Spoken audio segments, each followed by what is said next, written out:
I hope we are audible and visible. We are live now.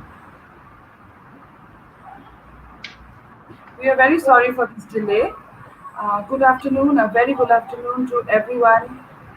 This is Shantari Nashkar, teacher in charge, Sociology Department, Bharati University, welcoming you to the second day of the webinar, Reconstituting Space in the Pandemic Times. After a very successful first day, that was yesterday, where we had speakers Professor Prashanto Rai and Professor Rukmini Shen discussing space, the concept of space from a social perspective. Today, we are going to look at the idea of space from a political perspective. Shantari, it's echoing again. A bit, less than before, but still a bit. I think we can do with that bit. No problem with that, I hope. Is this okay, Manushka, now? There is a kind of background clutter, but let it continue. I think we can do with this. This is a lot better than what it was earlier. Yeah, it's better. Yeah. Thank you so much.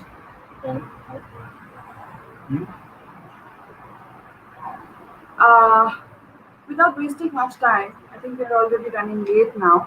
Without wasting much time, let us move forward to the next session, to the session today, which will be moderated by Professor Sujata Shen, who is faculty Sociology Department, Bharati University, and former professor, Department of Sociology, Kolkata University, who would introduce and moderate our session today. I welcome you to do that now. Thank you, Shantari. Very good afternoon to everybody. We are here in this platform today to attend the second session of the two-day national webinar on reconceptualizing space in the pandemic time. I feel extremely honored to act as a moderator of today's session. I am thankful to the organizers for giving this opportunity to me. Today, Professor Manoj Rai and Professor Supriya Chowdhury, two distinguished scholars, will speak on space as a political entity. Professor Rai will be today's first speaker, who needs no specific introduction, but for formality's sake, I am doing that, though very briefly. He retired as a professor of cultural studies from the Center of Studies in Social Sciences, Calcutta, in 2018. He works at the interface of political theory and cultural studies. He has published on a varied and wide spectrum of areas, including Marxism, ethics, governmentality, and postmodernism. Also, his publications are on film theory, New German cinema, Bollywood, biopolitics, continental political philosophy, critical legal theory, cultural lives of Indian diasporas, and memory and locality of post-partition Calcutta. He held visiting positions in Berlin, Paris, Edinburgh, Amsterdam, and Cape Town.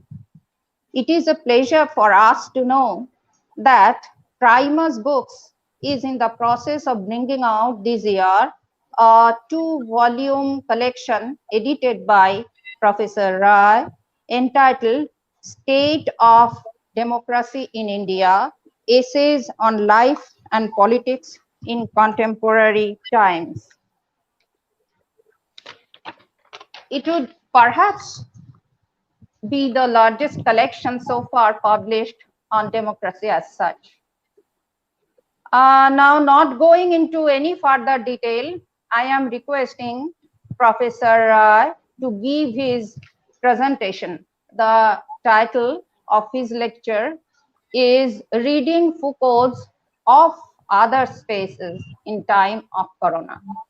Thank you. Please, Professor Rai.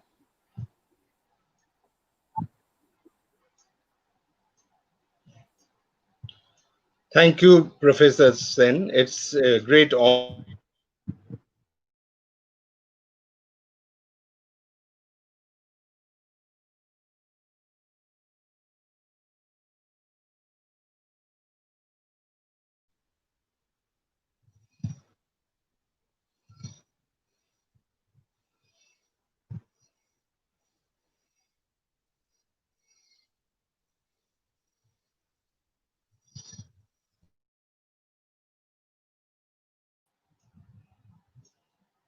Hello. Yes, Manishta. Hello, can you Please hear me? continue. Oh, yes, we can hear you now. Yeah. You there was a part where we missed you. Please Yeah, continue. so we are starting about 22 minutes late. Yes. I hope the moderator and the organizers have taken note of that. So, am I all right? Professor Shen, can you hear me? I can't hear anyone. But anyway, let me continue. I can't see Shanchari also in the screen. Manishta, I'm trying to move Uh, the screen as many times as possible, not to be here unnecessarily. But if you're comfortable looking at me, then yes, please. And for anyone to speak, will have to unmute herself. Yes. Sujata so ma'am can is I go almost ahead, ready. Please Shanchari? go ahead. Please go ahead. Okay, so what we will do today is basically to discuss an essay by Michel Foucault called Of Other Spaces. Now, interestingly, Foucault never wrote this essay for publication. Actually, these were his side notes taken mostly in 1967. He was supposed to give the inaugural lecture at an art gallery in Berlin in November 84. But unfortunately, he died before, in July 84. So then, a Parisian journal brought out those patchy notes, and from that, the organizers of Berlin exhibition sort of pasted those notes on the wall of the gallery. And subsequently, in 1986, the famed American Journal of Literary Theory and Cultural Studies, called Diacritics, brought out an English version. So the essay we read are actually patches of notes that Michel Foucault had taken down. But now the essay has become immortal, particularly for one concept, which is heterotopia. Can you hear me all? Hello? Yes, Manishta. Yes, Manishta. We Yeah, can hear you yeah. all. But at times the sound goes off. Now, a brief introduction about Michel Foucault to those who are not familiar with him. He was one of the leading philosophers and thinkers of the last century, a French man. He was born in 1926, and then he studied at the very famous École Normale Supérieure, and subsequently he was offered the chair at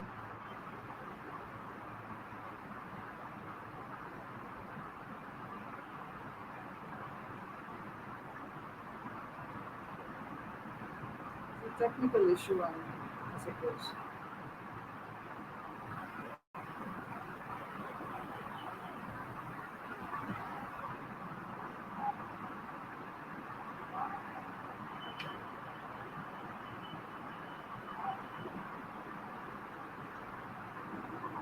so the audience lost me for a while. But anyway, so what, and he was offered this chair, a very prestigious chair, which he renamed History of Systems of Thought instead of History of Ideas. Now, what he did, what made him so famous? He wrote what can be said generously, sort of histories and sort of philosophies. And this sort ofness is his unique contribution to historiography and to philosophy.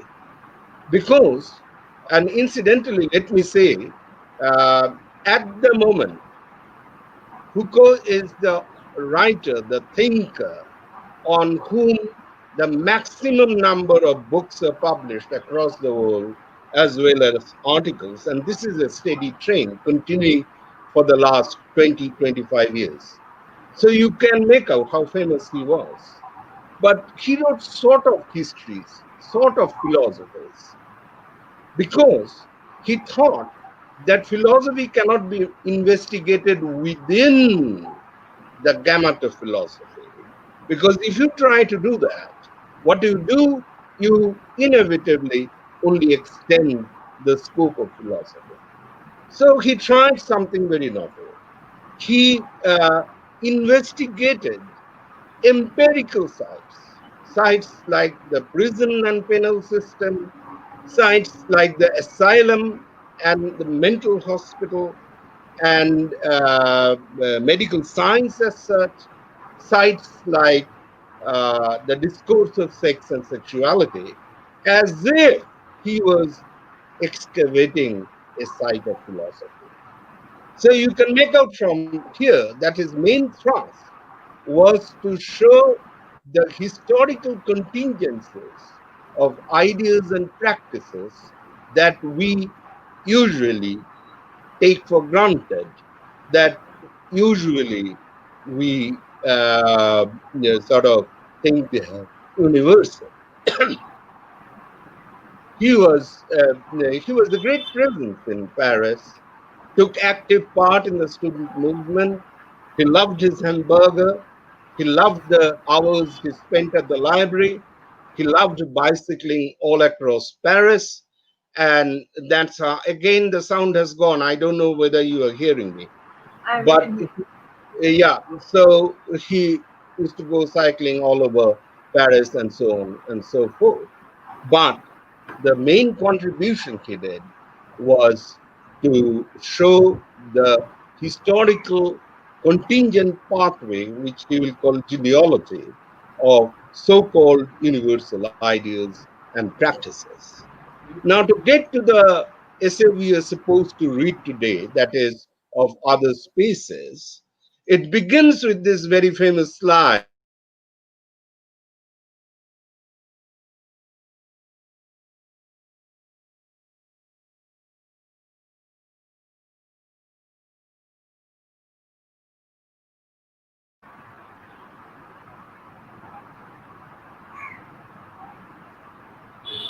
I'm assuming there's a bandwidth problem involved here.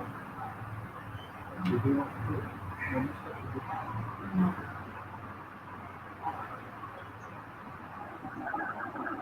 So now you can hear me, I think. So he begins this famous essay with the now very famous line saying, "The 19th century was a century of history. In contrast, our present epoch is the epoch of space." What does he mean by that? Is he trying to suggest debunking of history? That is, doing away with history? I don't think he suggests that. What he was suggesting was that the way history has been traditionally, that needs to be challenged.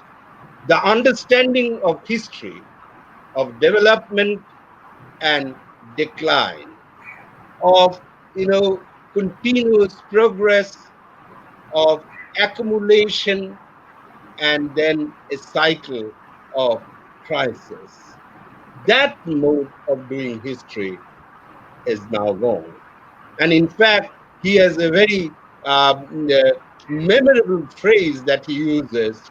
He says that the miniating glaciation of time, that has gone.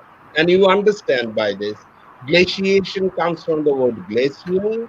So it accumulates, becomes a huge pile, and then one day it starts advancing towards us and then dissolves in water. That kind of history is gone. Instead, he sort of emphasized things like juxtapositions, things like, you know, interconnectedness and of simultaneity, and that's where space comes in, and that's where the matrix of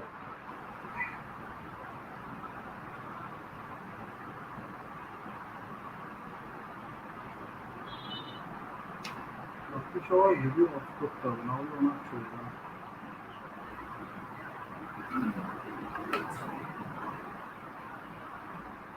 I would like to um, request Supriya ma'am and Sujata ma'am to turn their videos off so that it is easier for Manushka to stream. yeah, and yeah. inter- I'll start again. So, what does he mean by juxtapositions, interconnectedness? I'll give you one simple example.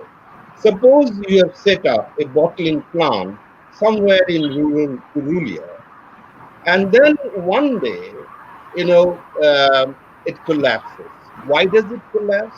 Because a bank far away in Hong Kong might have got busted. So this is history as juxtapositions. But you have noticed that I've used the word sites, SITES, a number of times. And what does it mean? It means the relation of proximity between elements, between moments, between points, and I'll give you examples to explain this. One is, say, a series. What is a series? Say 2, 4, 8, 16 is a series because these numbers are not arbitrary. They have a grammar in it of conjunction. But series could be very complicated. And at first, you cannot fathom what is the grammar that links that. Why is it not an arbitrary collection of numbers? But nonetheless, it will have some connection. Or say interconnectedness. Suppose you are going from Belgachia to Taliganj Chandapur. In a Western metropolis, you will have 15, 20.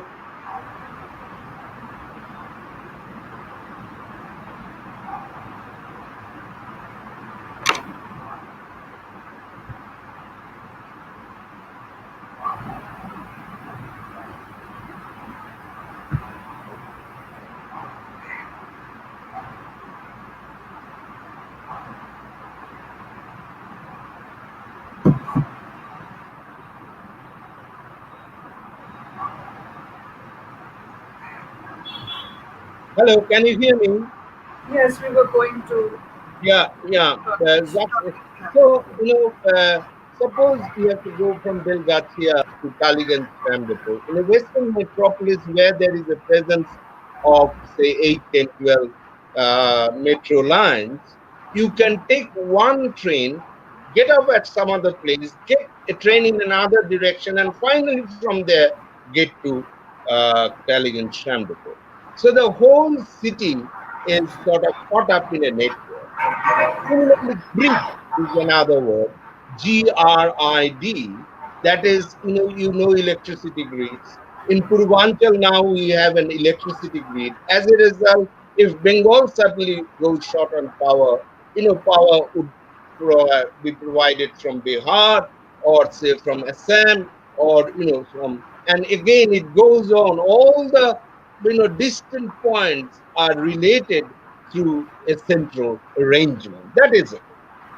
So then, by seeing history like this, by making it an arrangement of space, he was, that is, Michel Foucault, was challenging the whole notion of origin, of progress, of growth, like origin and development of Bengali language, like this. Instead, he preferred the word birth, birth of the clinic. Now, birth is a very messy affair. Any student of reproductive biology knows how contingent, conceptions are. Like 1 million sperms might be fighting amongst one another, to enter the ovum and fertilize the egg. Only one will be successful. It is contingent, it is literally messy. And similarly, he shows that in the field of knowledge, thanks to power, there is no space empty in knowledge. When the new knowledge comes, it has to sort of replace others through a literal fight. And that is what birth is. So he was, in his own way, suggesting that history can express itself through space, not by any linear scheme. Now, let's come to the fundamental concept for which this essay has become famous. Heterotopia. You know, you know the word, even if you haven't heard it before. Hetero, as opposed to homo. That is homogeneous. Here the elements বিচ্ছিন্ন বিচ্ছিন্ন হয়ে আছে একের সঙ্গে আর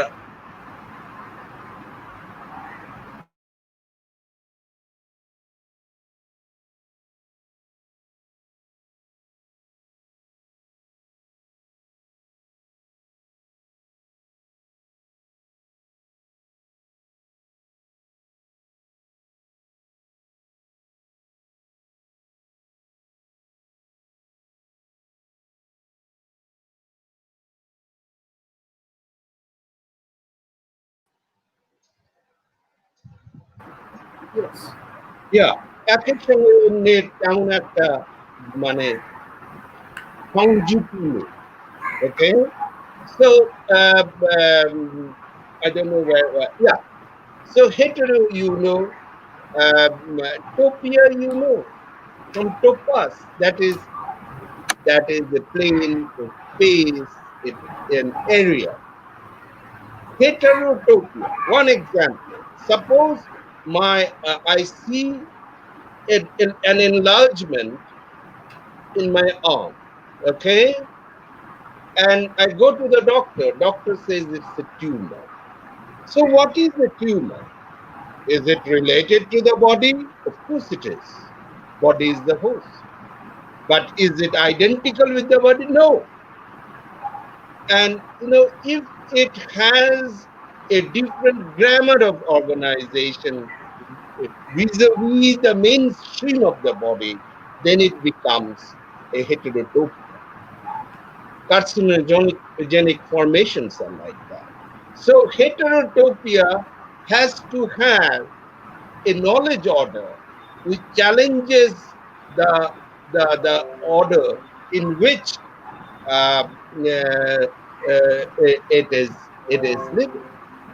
In other words, what happens in heterotopia, it represents, it inverts, it challenges. Think of any high modern painting. Think of Miro. Think of his work.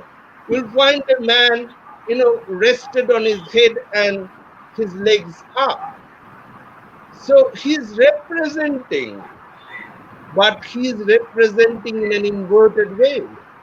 But it is not just arbitrary, because he is in the process questioning questioning the organization, the grammar through which we understand what is normal. So, and I have a very simple example of heterotopia, that is Salman Rushdie's "We are a comma between East and West." That comma is both East and West, and at the same time, neither of these two. So heterotopia, in other words, then is also a text of power. Take, for example, menstruating women. In many cultures, those 4 or 5 days, the woman's body would be thought of as polluted, and she wouldn't be allowed to enter a space of sanctity like the temple or the church or the mosque. So what is it actually? Is menstruation and actually an aberration? No, it is not an aberration.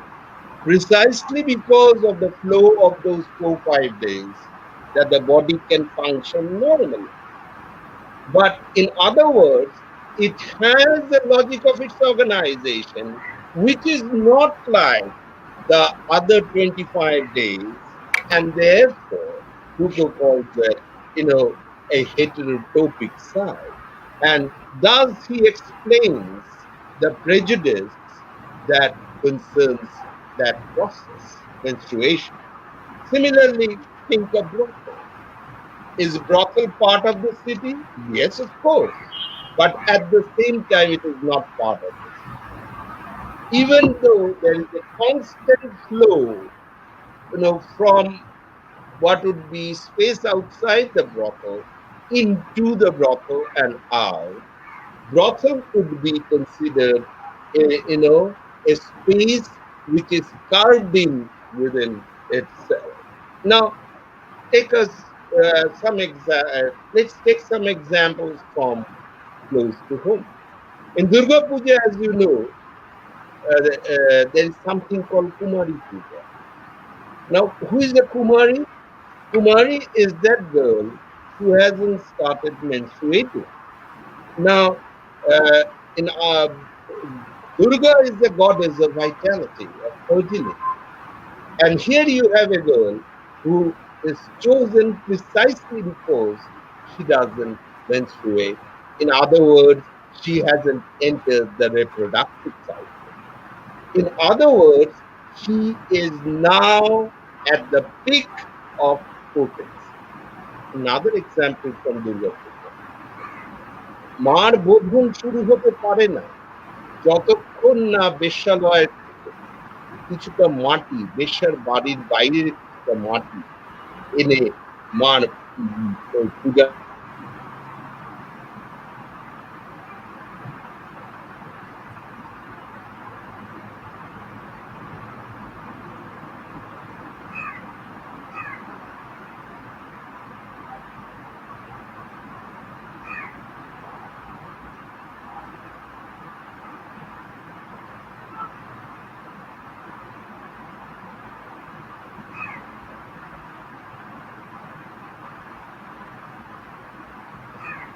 So from the time we got disrupted,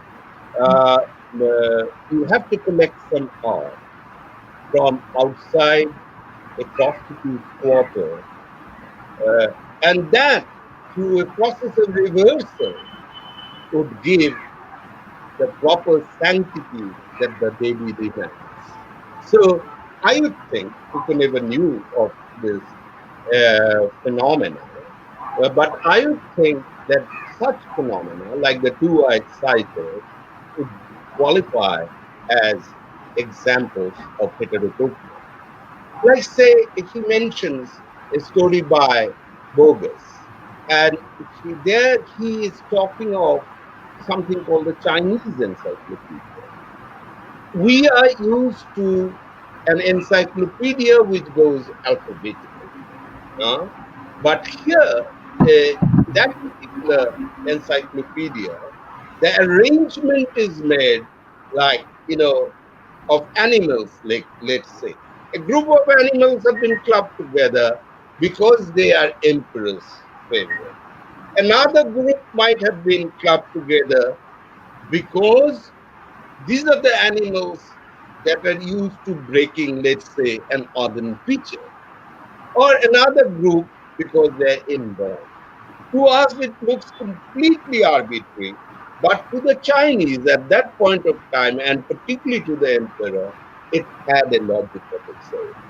But what happens when we place the normal encyclopedia with this kind of encyclopedia? The grammar of both, to the Chinese, that grammar was perfectly normal.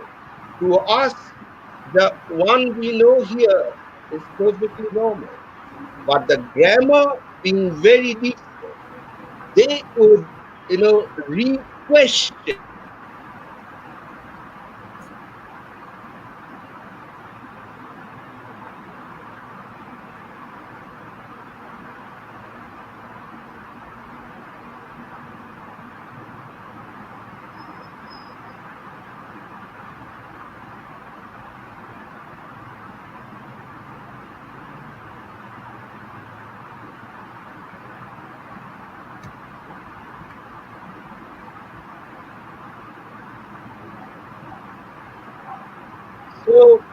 if utopia, hello, Manoj sir, please continue. We can hear you. yeah, so if utopia is untroubled spaces, heterotopia is basically a very, very troubled, contested, challenge space.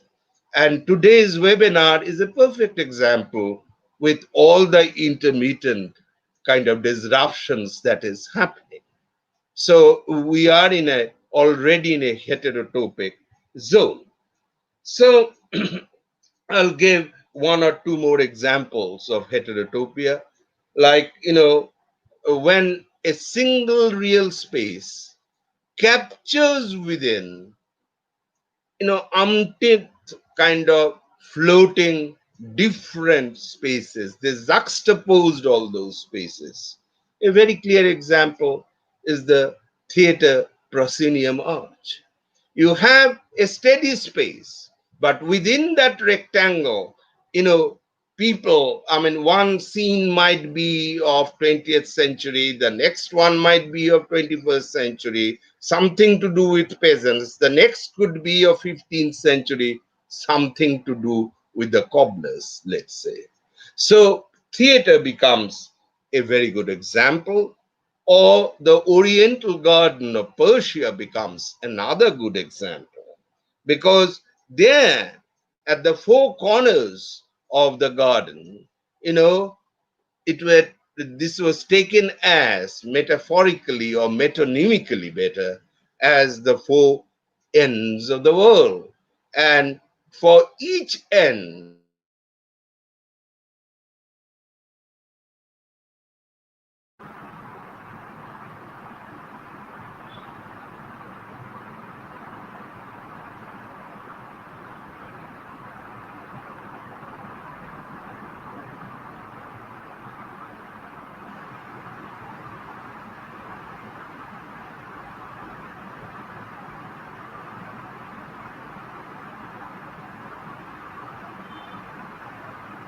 okay, I don't know how long you heard me, but every other corner of the world, the corresponding plantation would be brought there. But there could be another kind of heterotopia, which sort of includes all slices of time, but itself remains outside time. What could be a better example than a museum or a library? Library, you get books from, I don't know whether you can hear me. We can hear you. We can Yeah, hear you. library, you get, books from across history, across time. But the library presumes that it itself is outside the ravages of time. It itself is existing in a universal scheme of time.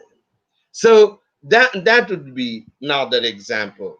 I'm reaching the end of my examples. I'll give you one more. That is a space which is both real and unreal. Stand next to a mirror, and thanks to the shadow behind the mirror, you can see your own reflection. And you can see not only your own reflection, you can see every other thing that surrounds you. That bookcase behind, this, water bottle, everything. So it seems perfectly real. But then think of it. You are seeing yourself where you are absent.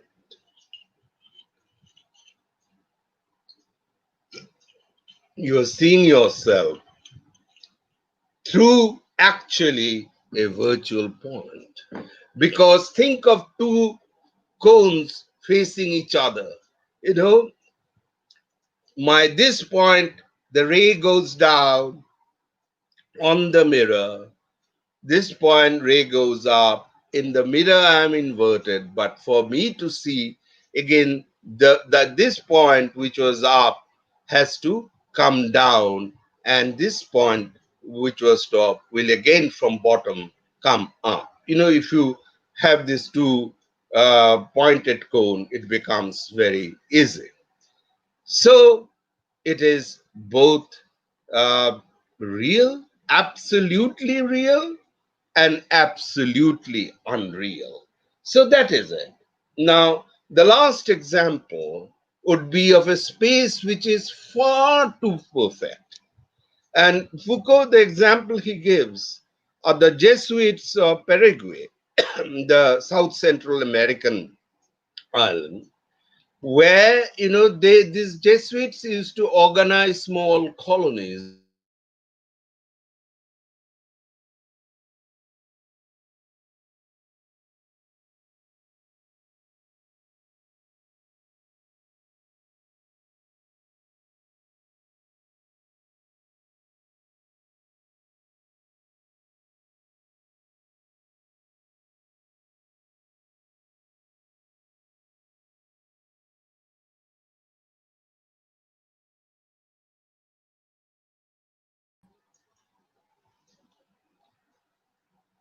Yes, yes, Manush. yeah, everything there was ruled by the church bell. 6 o'clock in the morning, you go out for work.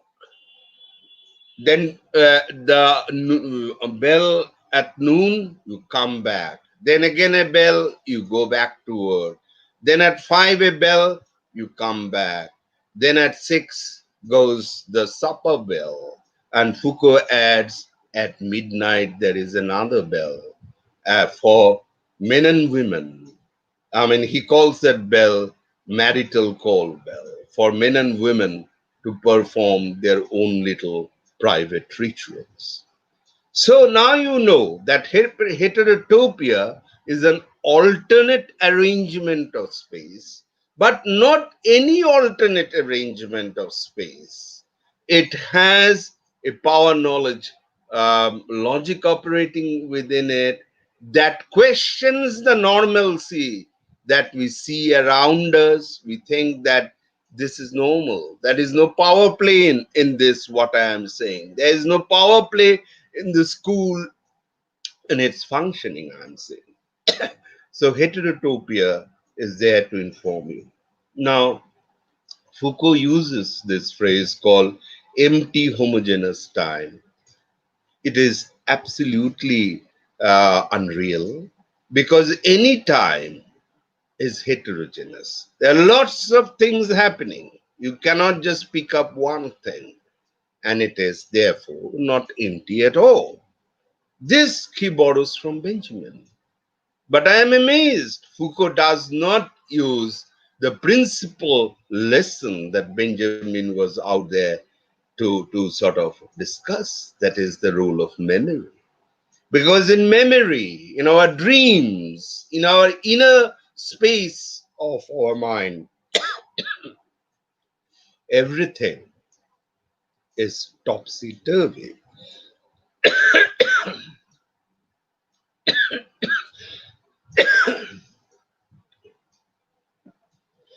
I'm sorry. It's okay, Manush.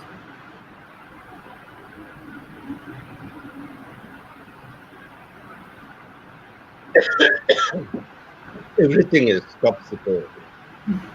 Why doesn't it use it?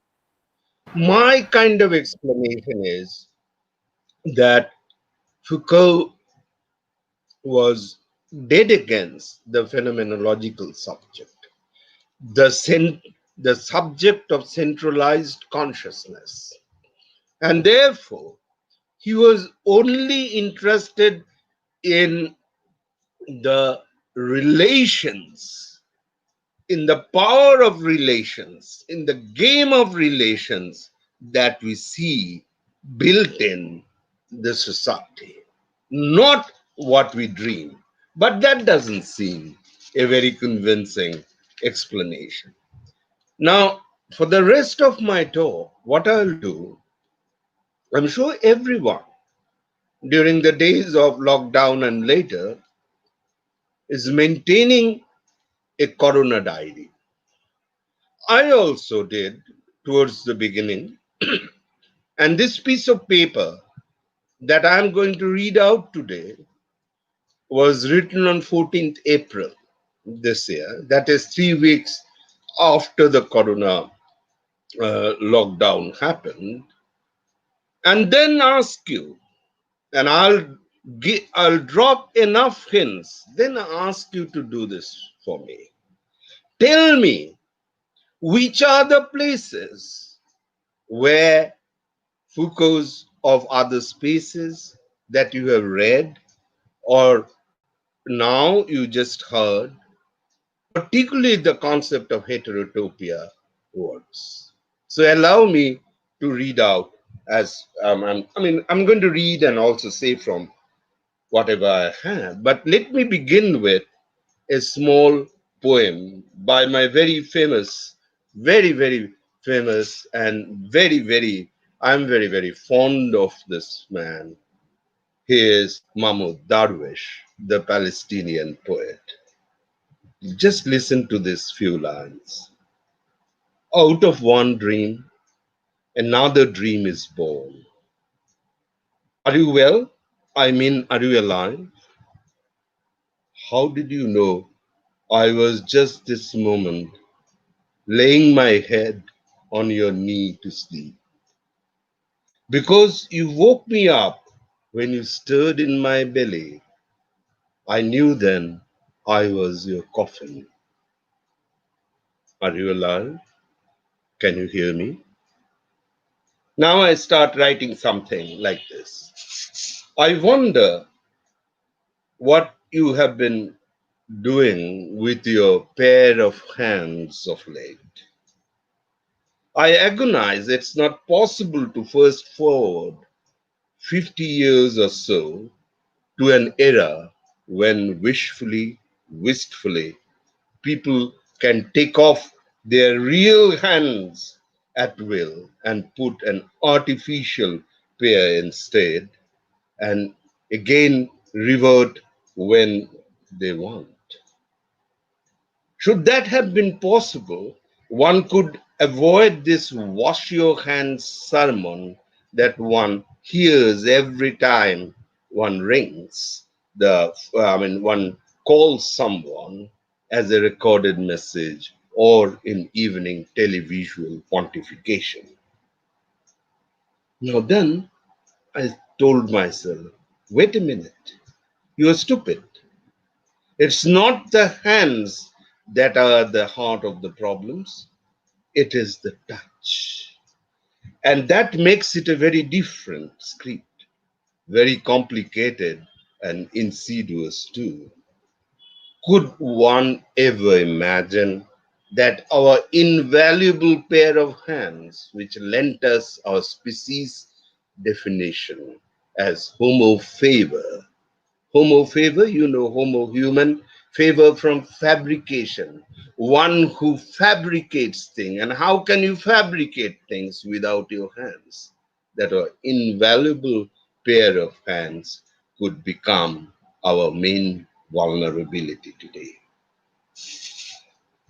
Who knew actually that the mere exercise that we regularly do of soaping our hand and washing them has so much going in it? Apparently, a virus and coronavirus also has a thin layer of fat, outside. What does the soap has to counter it? The soap molecules are actually pin-shaped. At the head is the water-loving part that is hydrophilic. You know what hydrophilic is. Hydro is water, philic as you from necrophilia, that is love for death. Similarly, hydrophilic, love for water. And the tail of the pin is oleophilic, that is love for oil. Being oleophilic, the tail chases the fat, the love fat, chases, pins it so that the fat gets disintegrated and the RNA that holds the molecule, of of coronavirus, and you know, like most viruses, coronavirus is not a fully living being. It disintegrates. Then with water, we remove those dead substances. This is as complicated as this. But we didn't know. Now, I did two things during those lockdown days. I watched my plants more carefully because every new leaf that is born is my God, the only God I have in this universe. And I also watched children very carefully because the children have this kind of ability to make something out of nothing. Like the girl, opposite my apartment, must be 3, found a game out of this ritual of washing hands. She set a stool next to the wash basin in the balcony, stood up on it, and washed her hand with soap till it got a thick lather, and then counted 1 to 20 as hurriedly she could, then washed her hands with water, and then, shouting, Corona, Corona, she used to run inside the house, start sprinkling water to everyone, the papa, the mama, the grandmother, the maid, all the time shouting Corona, Corona, and again came back to that stool, stood up, grinned her teeth in joy, and again doing, and danced back. And instead of Corona, Corona, she would sing a lullaby. And that lullaby, such worked up state of mind I was in, immediately took to another theater, another scenario. That is from Hitchcock's classic film, The Birds. If you haven't watched it, do watch it, particularly for this time, where the girls sing, reciprocity, that lullaby, in their classroom, while outside on the perch, you can see one crow landing, then another, till they become a murderous crowd. I, seeing the girl singing a lullaby, look at the electric line outside on the road and try to see whether crows are assembling there. No, not a single one. So it must be my hyperbolic imagination, and for all I know, just for the sake of writing. Now, my mind has become a trace detector as surfaces, be it of tables, chairs, doorknobs, taps, take on a new meaning in our lives. Out of the blue, the topologist in us starts working overtime. But why the topologist alone? The chemist too, perhaps more than the topologist. That consuming alcohol does not help in this case was received with lament by a great many. Doesn't alcohol run through our veins on consumption? Otherwise, why does our brain go dim for some time? A friend used to tippling a few drinks in the evening asked me on the very first week of lockdown in bemoaned amazement. No less sad, I could only nod my head vacantly.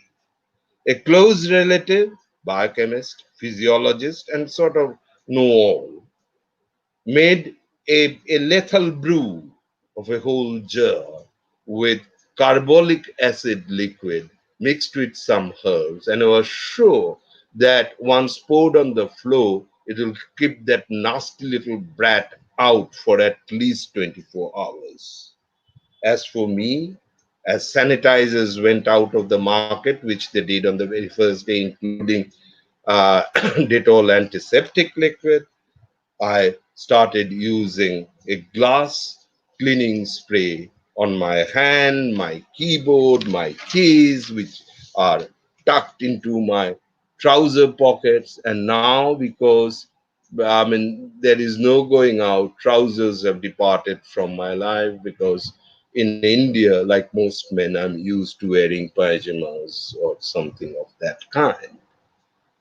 And every other object that made my life. And I actually killed my mobile phone by giving it a good shower of that liquid. Topologist, chemist, and also botanist, because someone in the family held out a green liquid made of aloe vera that promised to kill 99.9% of the virus, and looked in amazement, in worried amazement, the gap between 99.9 and 100% seemed to her a great gap, an uncertain gap. So these days are the days of micro, or as the demography teacher in my university days used to say, as he stroked his chalk on the blackboard, from micro to further micro, making me or others amazed what happened to macro in his scale of things. I have indeed become devoted to the smallness of things, the narrowest house, the smallest shadow, the cigarette kiosk now closed opposite the road with barely enough room for a man to squat inside even as the legs hang out.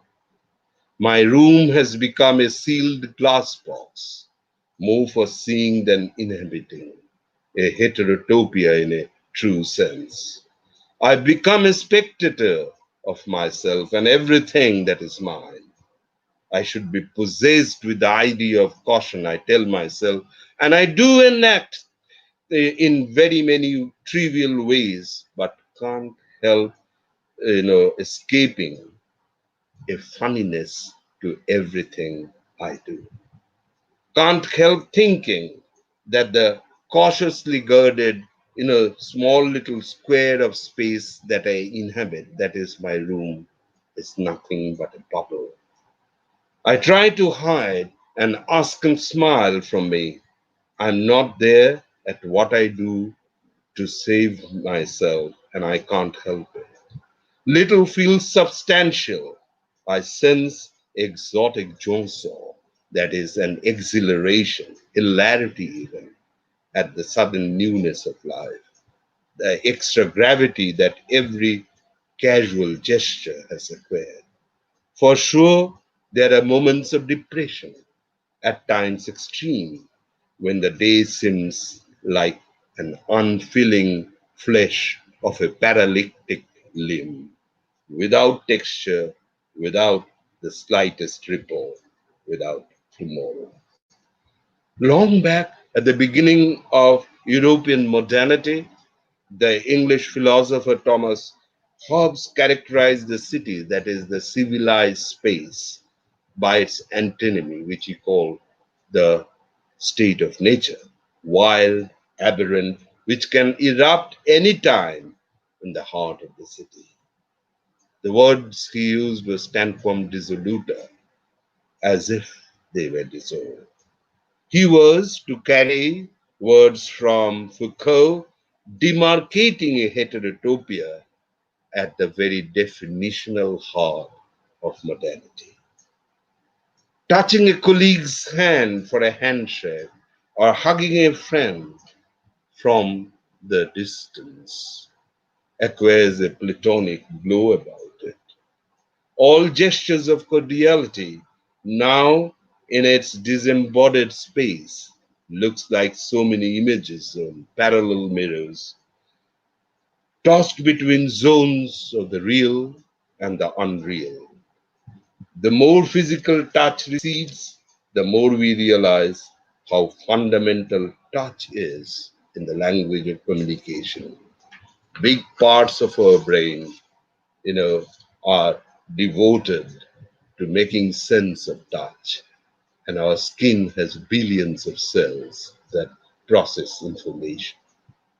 Writing in these days of unfolding pandemic seems more like excavating a quarry mine than an intellectual activity. In a way, it has its own thrill, a precarious adventure, for one doesn't know what lies for tomorrow. Getting back, I see the whole lockdown as a Jhalmuri wala episode. Jhalmuri, for how long you haven't had it? I know, I feel very sorry. But Jhalmuri, what does the Jhalmuri wala do? He takes the muri in a can, puts all his masala, and then thoroughly shakes it so that the masala gets sprayed to every other, grain of puffed rice that is there. Similarly, our health administrators, behave. They, just lock down the country without any caution, any warning, and thus, and didn't also pay the day laborers working in the different metropolis. So the day laborers had to go back home all the way to the villages, hundreds and at times thousands of kilometers away, on the way distributing the virus. And again, once they reach the village. And once that was done, that gave the state the opportunity to clamp down on the populace biopolitically. That is, as if it's trying its best to foster life by securitizing life. This is, the whole thing about Jhalmuriwala. Uh, mm, in a way, the pandemic proved like never before how juxtaposed the world today is, juxtaposed, interconnected with space and time, like a cat and mouse chase. Death lost its sanctity, ostracized, dangerous presence that needs to be cleared off from the space of habitation as quickly as possible. A dead human becomes a tied up sack, a cruel reminder where so called global capitalism, with all its promises, have landed us to. When will the virus leave? It will leave us only when another crisis comes. For in modernity, crisis is a structural repetition, though every time on arrival it seems unique and final. My mother made my life really miserable. She had a long list of possible, you know, mostly intangible sources of danger for her son. If ever she found me lying down and reading a book, she used to start. বই খোলা খুইলা রাইখা ঘুমাইতে নাই ভূতে আইসা বই পইরা লয়. Now, when did the ghosts become such avid knowledge hunters? I don't know. But the prospect of a whole battery of ghosts, Mickey Mouse style, thumping on the open pages of my book, must have given me rich fodder for dreams. On another occasion, I found these 9 o'clock flowers in the,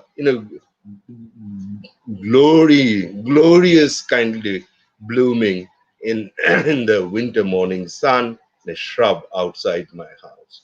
I picked them up, put them in a pot, kept them on the window pane next to my bed. My mother immediately came. ওই ফুল মাথার কাছে রাখতে নাই, বাজে অসুখ করে. By বাজে অসুখ, she meant tuberculosis.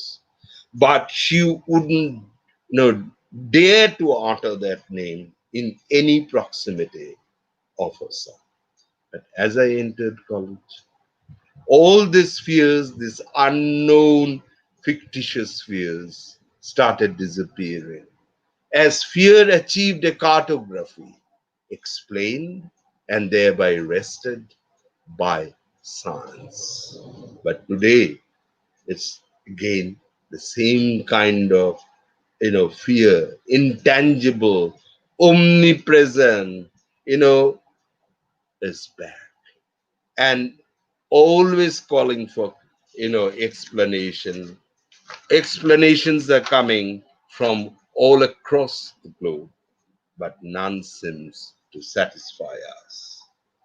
With the trace business on 24/7, awakened also are my body parts, demanding they too have their own histories, their own ways of doing things. Every time I think of the virus or read some new facts about it, my throat gives strange signs. My arms ache a bit. My eyelids itch at times. A cough emerges out of nothing, complete with a frothy kind of sputum gathering on my tongue. We all, I presume, are getting used to living with our deadliest killer. My hypochondriac self, understandably, is getting a real kick till that day arrives, the real day, and there is no medicine available, no effective ones, no oxygen cylinder, since they have already been stocked up in other apprehending homes.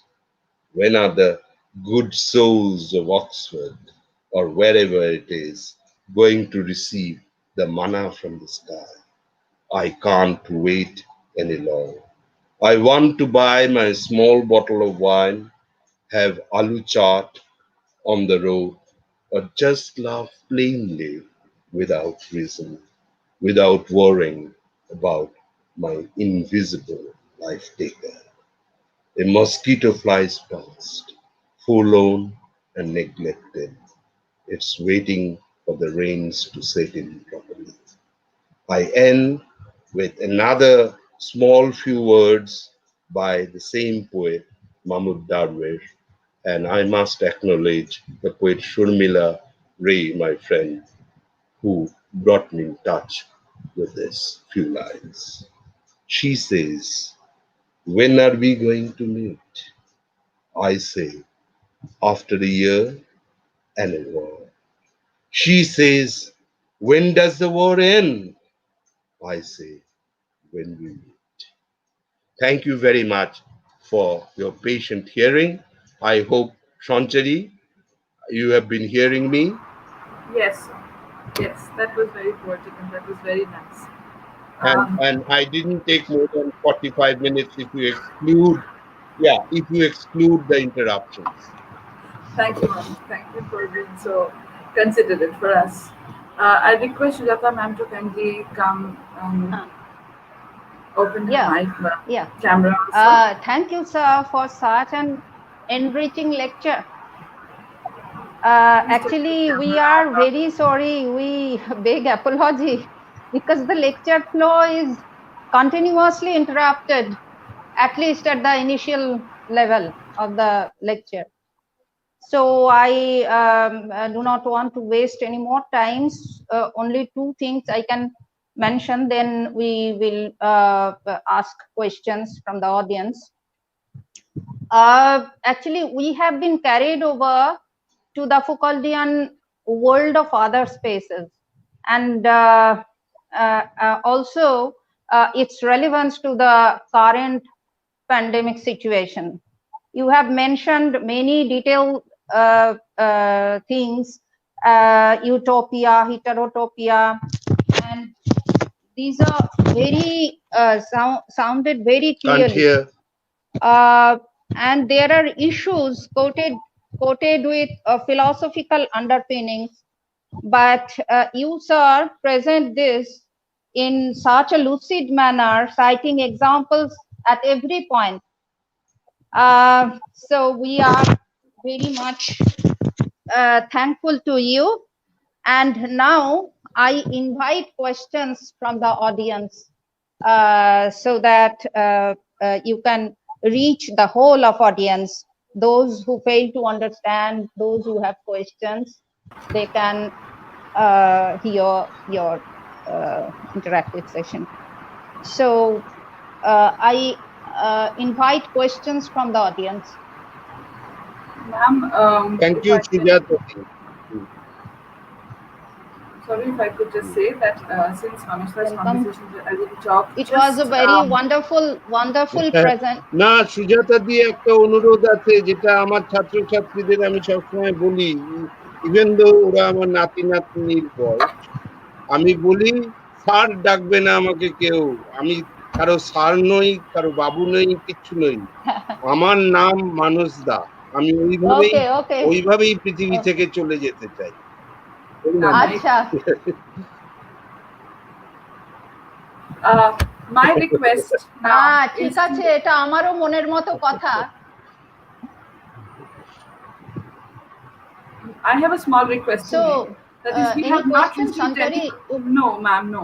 We have Yeah. not received any questions yet because there were intermittent connections, and also the session just got over with Manushda. So, with Manushda and Supriya ma'am's permission, if we could continue with ma'am's talk first and then take up questions later, would that be okay? Yes. Together. Okay. শেষের দিকটায় কিন্তু disruption হয়নি, শেষের 15 minute মতো। হ্যাঁ, তাই ওই যেই মোডে করে ইনিশিয়াল পার্টটা হয়েছে, ইনিশিয়াল অর্ধেকটার বেশি হয়েছে, যেই মোডে লাস্ট পার্টটা করলে সেই মোডে এবার করো তুমি সঞ্চারী, হ্যাঁ, যাতে আর ডিসরাপশন না হয়। হ্যাঁ, সঞ্চারী, you also yes, have to be on mute yourself. The Supriya ma'am can, I think you can request Supriya ma'am to take up now.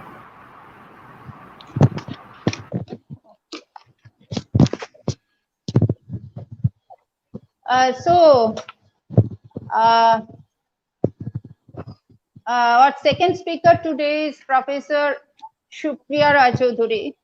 She is a well-known academician both in India and abroad. A very short introduction of her also at this time.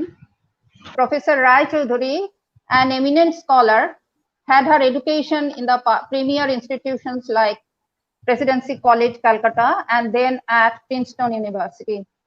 She served different research and academic institutions like IIM Ahmedabad, the Institute of Social and Economic Change, Bangalore, and also worked as deputy editor of The Hindu.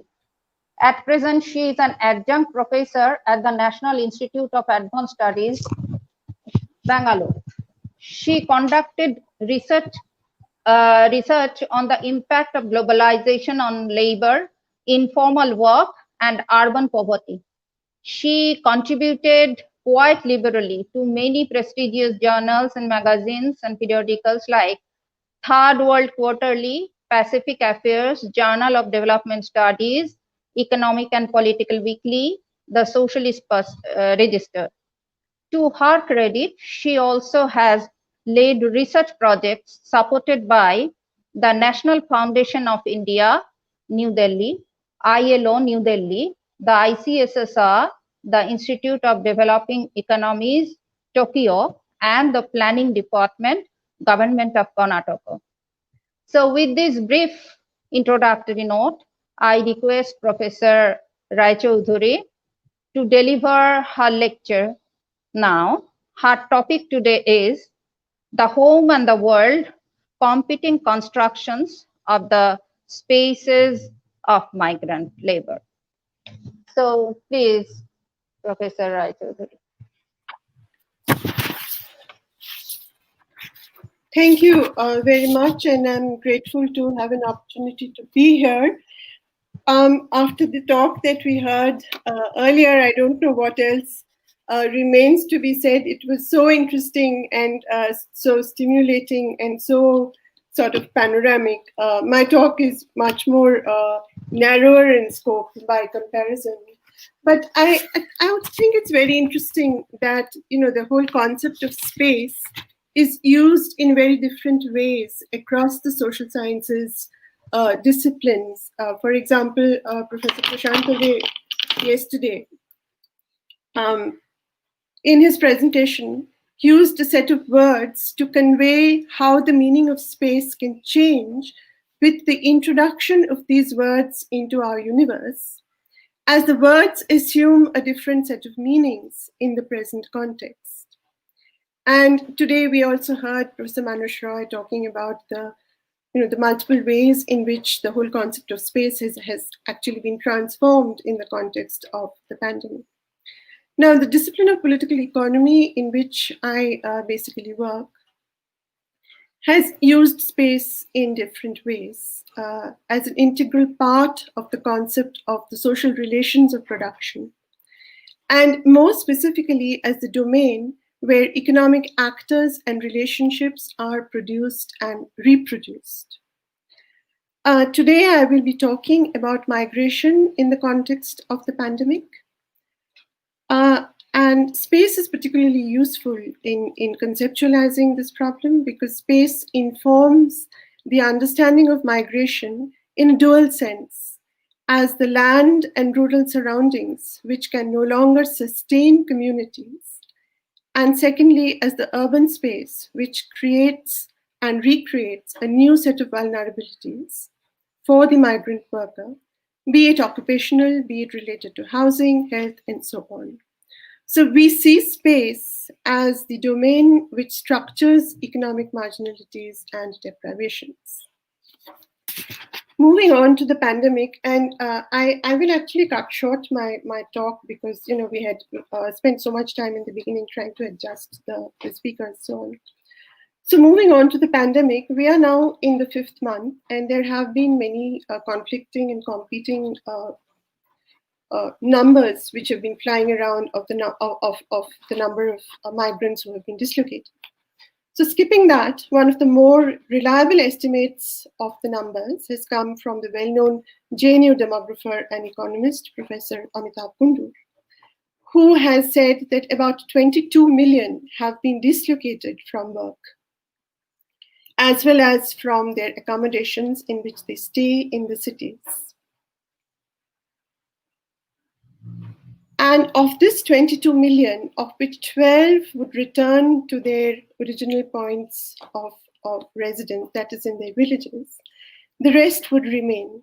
Now, this broader definition of dislocation is important to note as it covers individuals and households who may not actually have moved, but who are dislocated, maybe in relief camps. Thousands are actually in relief camps, who have lost their rented rooms in the cities, maybe staying with relatives or neighbors, or who stayed back in the cities because they have nowhere to go back to. So the numbers which have been, the macro numbers provide a macro picture, of course, but we probably need a mind map to understand the diversity of the dislocation and the different ways in which different migrant communities have experienced the pandemic. For example, interestingly, we now have the incidence of those who had left and who are now returning back to the cities, that is to their places of work. According to some very current surveys, construction companies in Bangalore and Hyderabad, and also other manufacturing companies, are now paying higher salaries as well as paying for the transportation of migrant labor, particularly for their skilled workers to return from the villages back to the cities. These return journeys are happening from Bihar, Orissa, and UP primarily back to places like Mumbai, Hyderabad, and Bangalore. The numbers of these returnees, of course, are much less than the thousands who left during the pandemic. And it's also important to remember that those who are being wooed back are in the privileged category of skilled labor. Now, in the second scenario, we have laborers who went back to their villages and who faced extreme hardships in the context of village economies where there was no work. Returnees spent more than a month looking for jobs. Many were denied the MGNREJ as they did not have job cards. From the end of June onwards, in Bangalore, for example, where I live, we are seeing a steady and growing exit of labor back to Bangalore from northern Karnataka, where they had returned to, in order to join construction sites or to rejoin construction sites which have resumed work. And the wages and conditions of work in these sites are no better and no worse than what they were in the pre-pandemic period. Now, the question of space is really important to understand in this context, because the image of the city in the circular migrants' psyche is a very complex thing, which we don't have time to go into right now, and it hasn't been really been understood. But briefly, it is possible to say that the city is a space of functionality, of utility, of hard work and hardships, to be undertaken with a view to some limited material gain. But there is an essentially transient quality to this experience. We found in our successive surveys of migrant labor that many return to their native villages once a year or once in 2 years. But the dream for many is to be able to go back once and for all when they have made enough savings such that they need not return again. This constant swing represented by circularity is defined by the extreme vulnerabilities that define the lives of migrants at the point of destination. The lack of proper housing, threat of evictions, absence of guaranteed work, exploitative contractors, and so on. And these stories we are all familiar with, so I won't go into it in any detail. But what is important to highlight really is that the pandemic only vastly reinforced these vulnerabilities. As faced with loss of work and income, migrant workers were forced to return.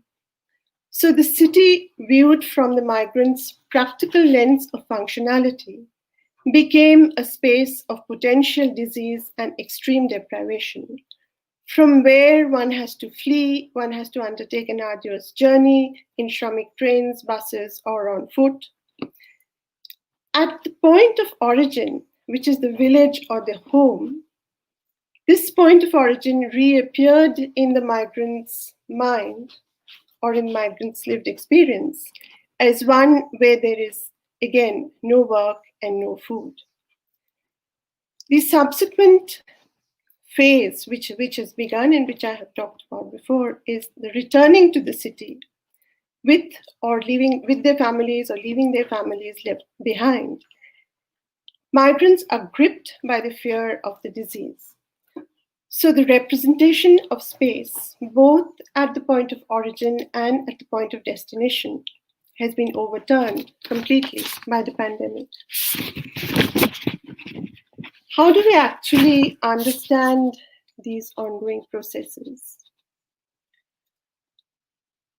For a long time, migration studies had been entrapped in the modernization paradigm, and I'm assuming that the audience here is familiar with the modernization school of thought and its critiques. Now, within the modernization paradigm, theories of urbanization extrapolated from the experience of Western industrialized societies, and it was widely put forward that urbanization is both inevitable and also one of the most important markers of development. The core of this argument is that the importance of agriculture will shrink, both in terms of share in GDP and as a provider of employment. In this process, as industrialization expands, more and more erstwhile rural people will leave agriculture, move to cities, find factory jobs, and become urban residents.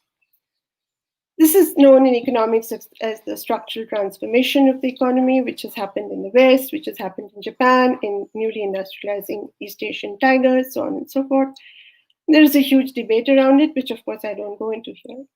But migration theories relating to developing countries for a long time remained attached to this paradigm. The World Bank, the Asian Development Bank, as well as mainstream neoliberal economists, held that migration must happen. It is the only boat which lifts everyone. The sea might be choppy, but the boat will ultimately pick up everyone. Cities, according to the World Bank, provides a ladder for all, that is a step up. So urbanization and migration are the only way to go on this paradigm. Now, very briefly, there have been numerous critics critiques of this viewpoint. And I would just mention as an example, Jan Bremen's book, Footloose Labor, Working in India's Informal Economy, which is sort of one of the most classic all-time critiques of the modernization and Western understanding of urbanization. Bremen looked at two South Gujarat villages, labor in two South Gujarat villages, who were displaced from agriculture and who found employment in non-agrarian work, mainly in sugar factories in Maharashtra, or any other job not related to agriculture. Bremen provided one of the first critiques that migration does not represent mobility or any unilinear movement towards prosperity. There is no ladder, there is no boat. And what the move from agriculture to industry, from the village to the city, signals is a lifetime of precarious livelihoods spent in earning meager incomes, poor housing, and low access to education and health. Since then, there have been numerous other works which have looked at the role of the contractor, who emerges as the most immediate exploiter of migrant labor. Others have looked at exploitative set of relations between employers and workers. And all of these arguments, particularly in contemporary times, are underpinned by the growing, these arguments have centered on the capitalist relations of production, underpinned by growing globalization of production and services. Labor practices are determined by the extraction of surplus value, made easier by the informal employment relations, which are part of the neoliberal paradigm, and facilitated by the easy availability of cheap labor, mostly migrant labor. Now, what is important to understand is that despite these empirical findings and the theoretical critiques of the processes of migration, there is still a substantial and respectable genre of scholarship which holds that migration, particularly circular migration, actually is a positive move in the lives of poverty-stricken rural people who are able to have access to better housing, better food, better education for their children, who are able to fend off local employers and local moneylenders. So, and many case studies in recent years, based on micro case studies, basically, have pointed to these advantages and the benefits of migration. So between these two contrasting perspectives, one could say that the jury is kind of still out, but what's probably true is that thousands of migrants probably live on the edge of a cliff, their lives determined by a constant balancing of gains and losses. What the pandemic has done is to highlight that these workers can be very easily thrown off that cliff within a very short period, landing in a space where they have pretty much lost everything. Now, I'd just like to spend a couple of minutes looking at what defines the vulnerabilities and precarity of migrant workers in cities.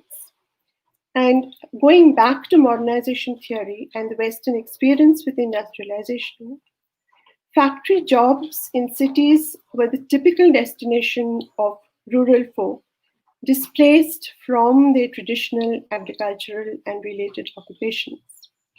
In India and other South Asian countries, the trajectory has been very, very different. While the share of agriculture has declined, agriculture remains the largest employer, still at 49% of the workforce. Now, this indicates, as many scholars have highlighted, that the pattern of urban and industrial development has been such that there are, in fact, no jobs for those who would or who could move to the cities. And very briefly, the critique is that as the manufacturing sector in the period of globalization has become more and more capital and knowledge intensive, employment has declined or stagnated. So in this situation where there are no organized sector factory jobs available, the only livelihood is in the construction sector, for unskilled and semi-skilled labor. The construction sector is booming, and in the lower rungs of the services sector. And really, it is the informal, unregulated nature of employment in both these sectors which defines the unskilled migrants' vulnerability.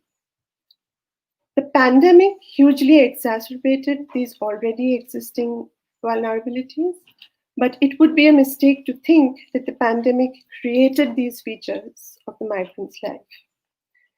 The migrant construction worker's life is in any case vulnerable where income is uncertain. So, for example, in Bangalore, a skilled construction worker can get paid 600 to 800 rupees per day, but he can actually find work only 3 or maximum 4 days of the week. So it is not that there is a correlation between what is the wage that he can command and what is the regularity of income that he can command. And this is, pandemic or no pandemic. Unskilled and semi-skilled workers in the services sector, for example, do not have paid leave or medical or any kind of medical support. They can lose their jobs at any time without any notice. And obviously, this is what was exacerbated during the pandemic. The other side of the story, of course, is the failure of policy and of the urban governance machinery. What we had was that a lockdown was forced on the country with barely 24 hours notice. And it was not thought what would be the impact of this on daily wage earners. On the side of governance, state governments as well as civil society had very knee-jerk reactions, not being able to provide relief or to be able to organize trains, transportation, so on and so forth. I'd also like to mention that, much of the imperative for social action during the pandemic has come from civil society, and NGOs particularly have played a very remarkable leadership role in providing relief, in acting sort of as the vanguard of the interests of migrant workers. In many cases, however, I think this needs to be highlighted, that the response which came from civil society was kind of a response in a very, very immediate sense. For example, we had alumni of the National Law School of Bangalore who are now, presumably employed in very lucrative positions in corporate legal structures, who paid for large batches of migrant labor to return to their villages by chartering flights for them. Now, this seemed like a huge amount of money was being spent out of charity, out of philanthropy, out of the good intentions of these young alumni corporate lawyers. But there was very little thinking on the part of this kind of civil society initiative of what lies for the migrant on the other side. Is it a solution at all for them to be returning to their villages? And if it was, what is the solution? So in other words, there was no thinking in terms of rehabilitation of the migrant workers, either in their points of origin or in their points of destination. Now, I'd like to end here actually by highlighting that there has been actually a range of responses from migrants. So it would be a mistake to imagine that the only response is flight, that the only response that the working migrant labor had to the pandemic was to flee the city. The situation is, in fact, much more complex. And this complexity, in fact, underlines the structural weaknesses in the position of migrant labor. Dr. Subrata Mukherjee of the IDSK KOLKATA and his PhD student Monalisa Chakraborty recently published a very interesting article on a community of Bengali migrants who work as waste pickers in Bangalore. Bangalore, as you all know, is the tech city, sort of the icon of India having arrived in the world of globalization, so on and so forth. But nevertheless, migrants arriving from West Bengal to Bangalore have no recourse but to do waste picking. They earn rupees 250 to 500 per day, live in precarious plastic-covered tents in northeastern Bangalore, are exposed to many health hazards, but at least they have work and income, which they don't have access to in Kolkata or in the surrounding areas. This community has experienced extreme loss of work and of income during the pandemic, but they're clinging to the hope of a return to normalcy. Why? Why is it that they also don't go back to West Bengal? Because they don't have the resources to return or anything to return to. So this kind of underlines for you that many migrants occupy a space in the city in which during the pandemic they found themselves trapped. I'd like to end with a story, which is really Tuku's story. Tuku is a young woman, 25, who lives in Bangalore last 6 years with her husband and her son. Tuku's husband is a semi-skilled construction worker. He earns about 550 per day, and his monthly earnings never go beyond 11,000. Tuku cooks in 5 houses, including mine. That's how I know her, and earns rupees 20,000. With the start of the pandemic, her husband, of course, lost work. During the 2.5 months of virtual lockdown here, she could not work, but her employers continued to pay her salary. Even so, it looked like they would have to go back. They would have to go back to Kolkata and to Diamond Harbour, which is where they come from. And this would be because just her salary was not enough.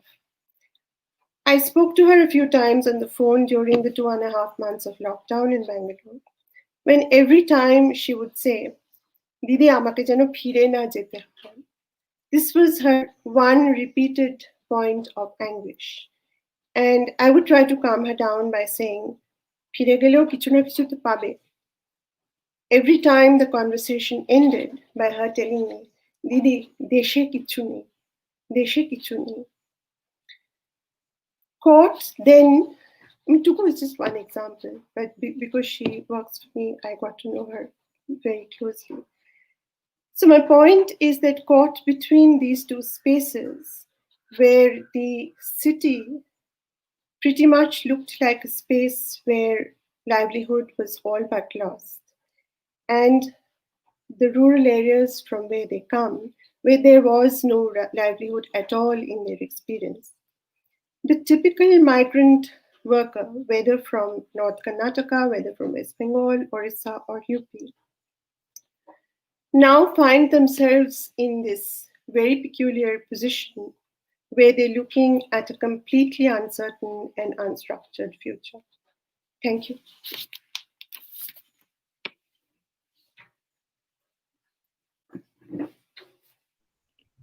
Thank you very much, Professor Rai Chowdhury. You have vividly explained the situation of migrant laborer in the current context, and you have mentioned of two spaces, urban and rural, and how the migrant laborer, how are they facing different sorts of vulnerabilities. And you also have pointed out the role of civil society, NGOs, but the problem remains. So I am very much thankful to you for bringing out the realities of life that are faced by these migrant workers during this pandemic time. Thank you very much. And I think we can now start our interactive session for both the speakers, and I invite questions for address to both the speakers. Sanchari, can you help me in Yes, sending ma'am. the Ma'am, questions? you can turn your camera on if you don't mind. Okay. This question is for Manush. Is it addressed to Manush. Professor Rai or Professor? So I am reading out this. A question from S.K. Das. Social distancing has people thinking about creating more space between others where they live. This is one type of untouchability. Sir, kindly give your views.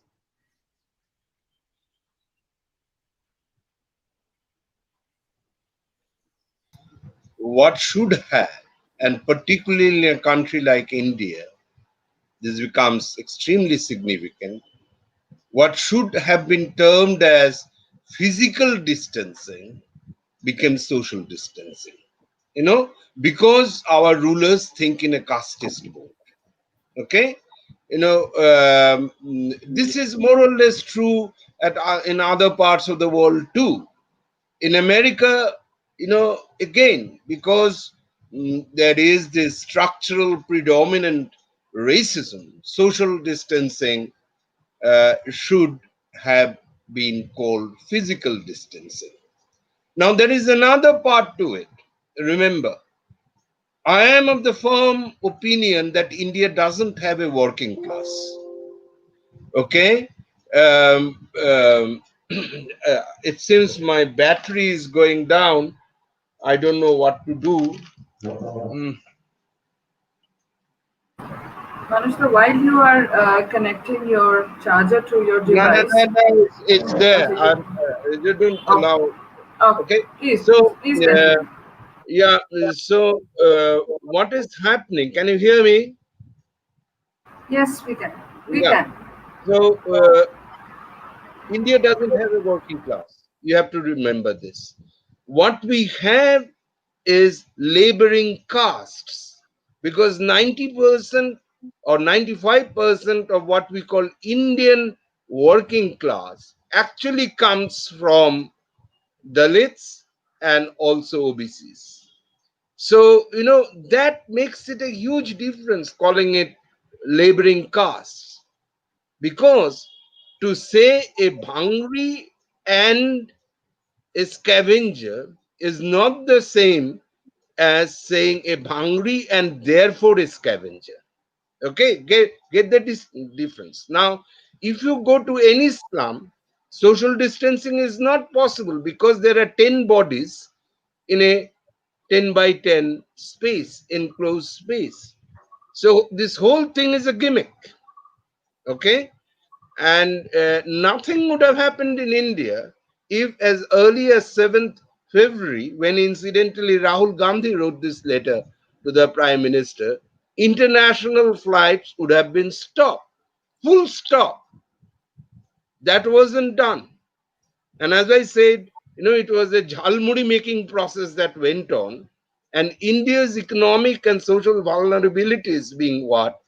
It had to land us in this nightmarish state. Yes, it is. Social distancing is a casteist name and a casteist measure. Have you heard me? Absolutely, Manush, we agree with you.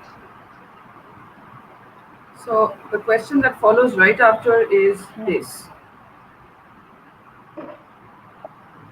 Okay. Should we rethink our built and open spaces after the COVID-19 pandemic? Well, in many, is it addressed to me? I think, Yes, it is for uh, you. It is for you. okay, in many ways, yes, we should. But then the government should be willing to invest money. The government should be willing to invest money and willing to tax the billionaires and the multimillionaires of this country, and distribute it in a very equitable manner. You know, like slum space has to be made different. It is meant to be the pit of all diseases. Okay, so yes, I think it is true. It's quite The similar to the next question. next question is from It's also from Ushoshi us. Nandi. How has the economic situation of the country defined the space in such trying times? Similar. Address to whom did you mention? It is addressed to Manushka again. Well, I mean, this is what Professor Rai Chowdhury was addressing. Uh, you know, how has the economic situation of the country defined the space in such trying times? Yes, and what I called the migrant workers in an article, I said that they are like ghostly mutineers stalking the country in search of home. So where is home for them? Where is home? And the example that Professor Rai Chaudhuri gave so lucidly at the end, কোথায় যাবো দিদি? কোথায় যাবো?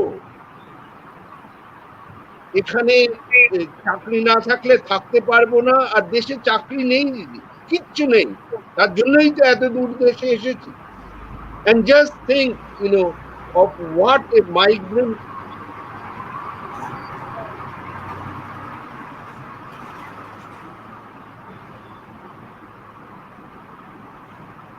Just when it begins to get really good, it changes.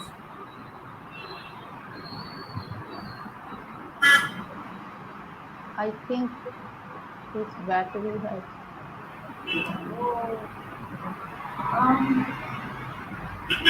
There's one question left for Professor Rai. Maybe we can continue taking questions for ma'am. What is it, Sujata ma'am? Sure.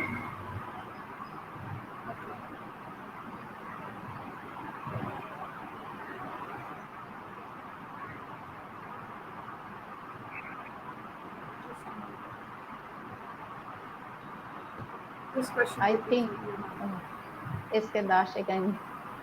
I think that every sector in India are suffering due to this pandemic situation except agriculture. Madam, kindly your views in this regard.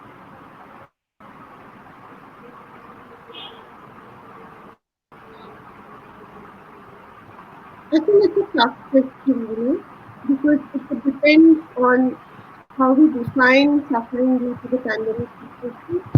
Perhaps the pandemic, if it is defined just as disease, did not infiltrate into the rural areas and into the agricultural population in the first 2 months. And it was basically when the migrant labor, started going back to the villages, so the disease was taken there as carried by the migrant labor. But to answer your question more broadly, I would say that they have been affected physically and socially by the loss of income which the migrant labor suffered in their points of destination. As you would know, thousands running into several lakhs lost jobs, lost their income, and much of the rural economies, much of the rural households actually survive on these incomes, if not fully, at least for the greatest part of their livelihoods. So, in that sense, it has been an indirect hit. It is not as if rural people have lost their livelihoods as a result of the pandemic, but certainly they've been hit by the pandemic as disease carried by, migrants returning home, and by the loss of income resulting from the loss of work in cities.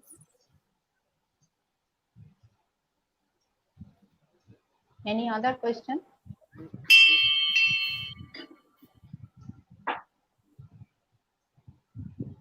Taposh Rai, the next question from you.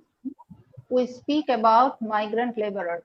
But do we still consider them migrant when they come home back during special festival? Or at present, for global economy, young adults stay in other states of the country? To whom is it addressed to, please? It is not written I here, think but Professor I think Chowdhury is straight on Professor, migration. Yeah, why don't you take it? It is addressed to So Madam. there are specific definitions within the census and the NSSO when the counting happens as to who is a migrant and who is a circular migrant. And as you have said, circular migrants usually go back during special festivals. They may go back during the harvest season. They can go back during, when they're struck by an illness or by a crisis. The migrant women labor, go back when they're expecting children. They like to deliver at home rather than in the cities.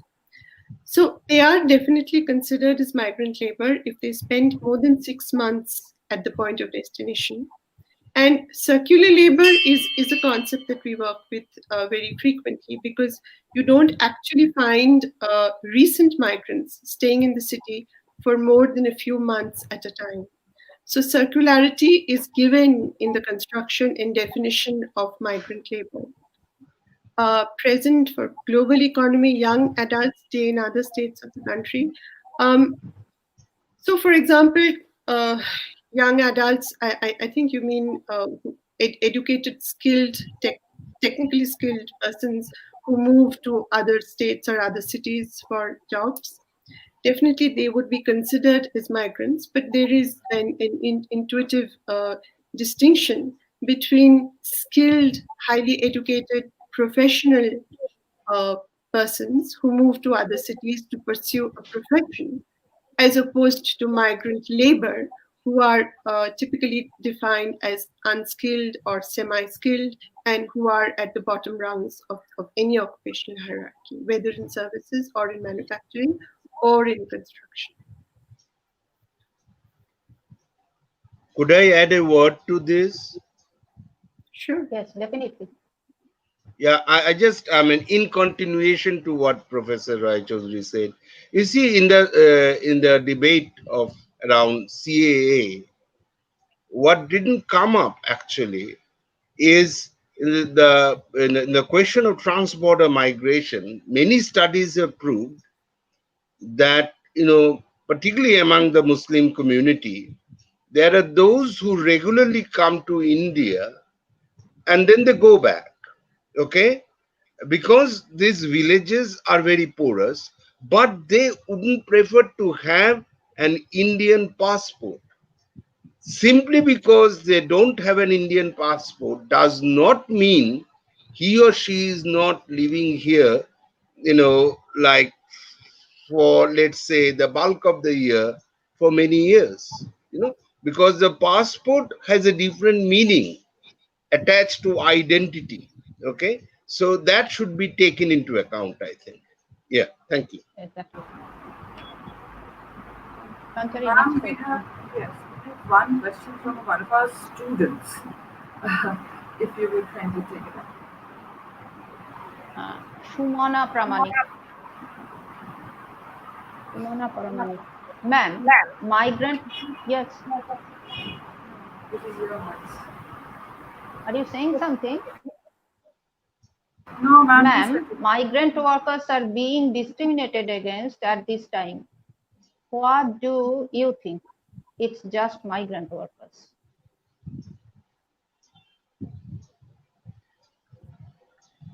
So I'm, Shumana, not so sure what you mean by discriminated against at this time, because migrant workers, in my opinion, are discriminated against at all times.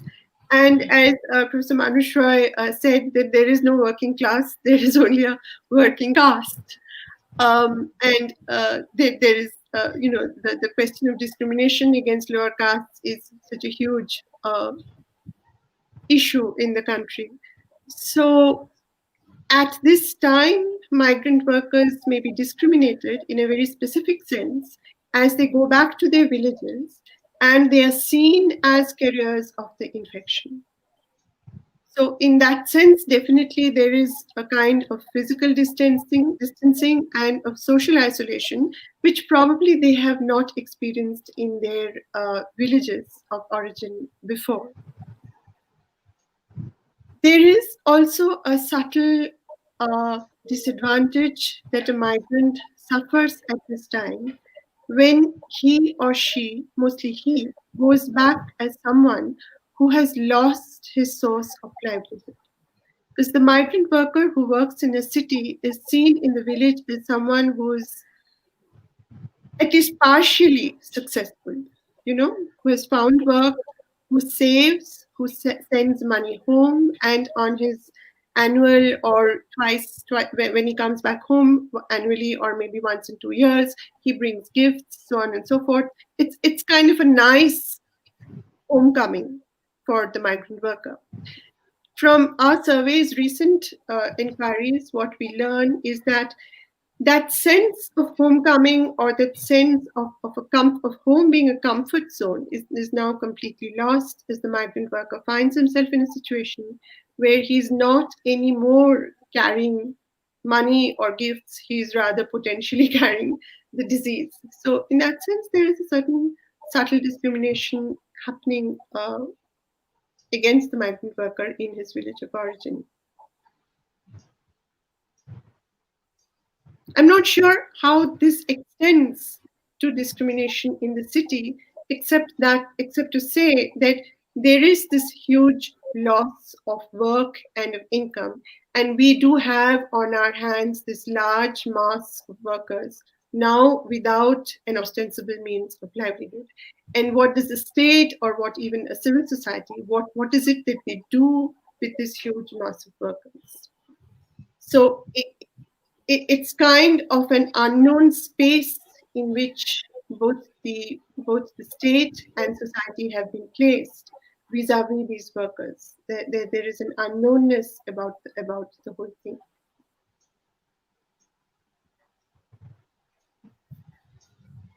Shomika Mukherjee for Ms. Two. If brothers are spaces of touch and livelihood, where can we locate these heterotropic sites, especially in these times when untouchability and physical distancing are the new norms?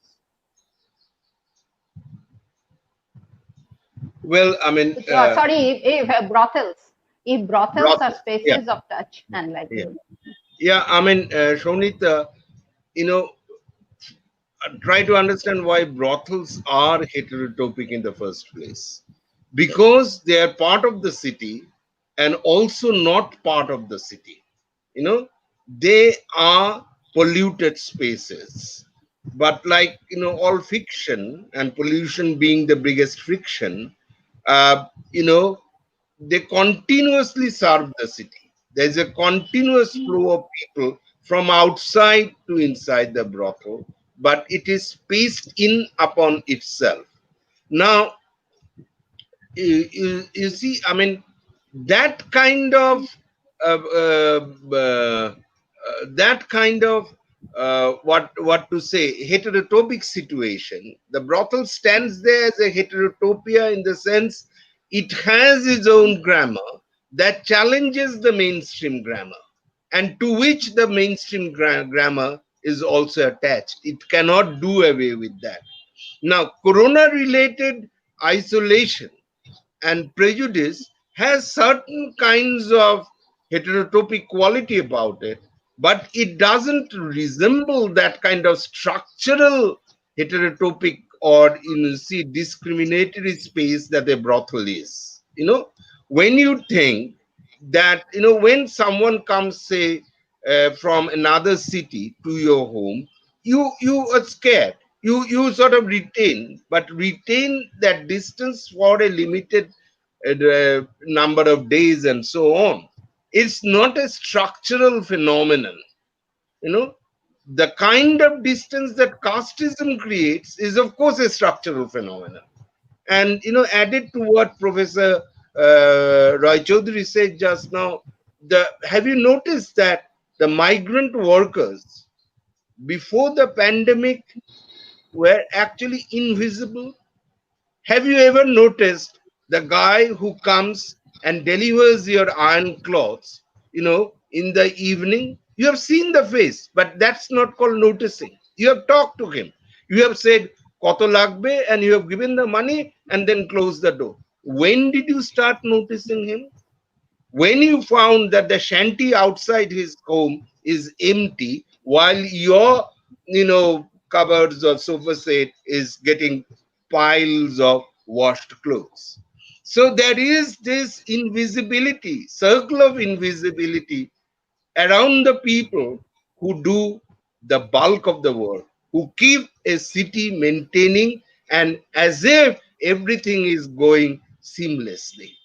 So India is heterotopic from top to bottom, so much so that the term loses its specificity. But again, brothel is a heterotopia for a specific set of reasons. Thank you.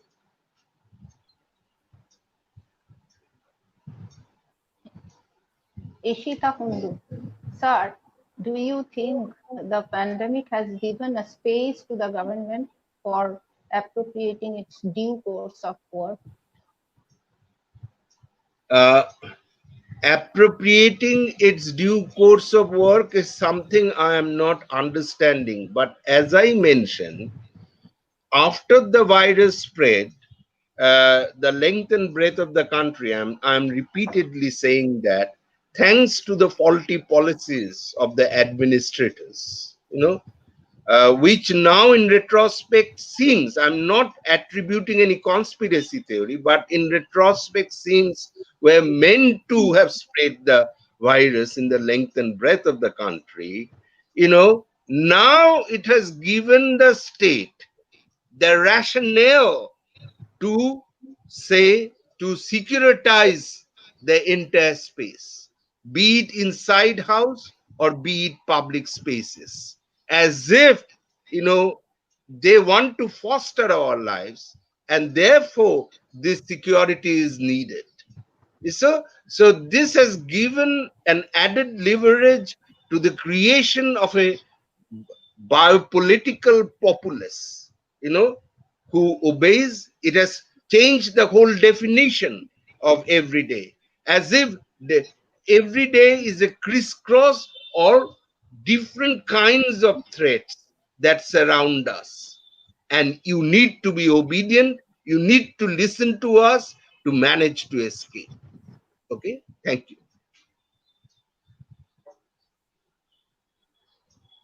S.K. Das again. Horrified situation of the migrant laborers during their return. Expected more sympathy from the government and the civil society. Why we have not come forward for them to give some relief? Yeah, I mean, Supriya, Professor Roy Chowdhury, why don't you take it? So, migrant labor's position in a democratic political system is very ambivalent. In our previous studies, we found that they are not considered to be an empowered electoral community as far as politicians are concerned at any level. If we're talking about urban politics, so at the level of the city corporation, at the level of assembly elections, or at the level of parliamentary elections, there's very little role or very little significance that migrant labor have because they typically live in peripheral slums, in the peripheries of the city. They usually don't have voter cards. Their voter identity cards are related to their points of origin. But more importantly, to my mind, there is very little mobilization or collective action of these migrant labor. And this is partly because civil society has a very ambivalent approach towards migrant labor. The approach does not conceptualize migrant labor as workers. They're conceptualized more as, for example, residents of slums. So the discourse of civil society is to provide them with more, let's say, drinking water, water supply, sanitation, toilets, so on and so forth. Not that any of this happens, but this is the discourse. This is the discourse of basic amenities or civic amenities, which should be given to migrant labor who are living in slums, or even to some extent rehabilitation by building new houses, so on and so forth.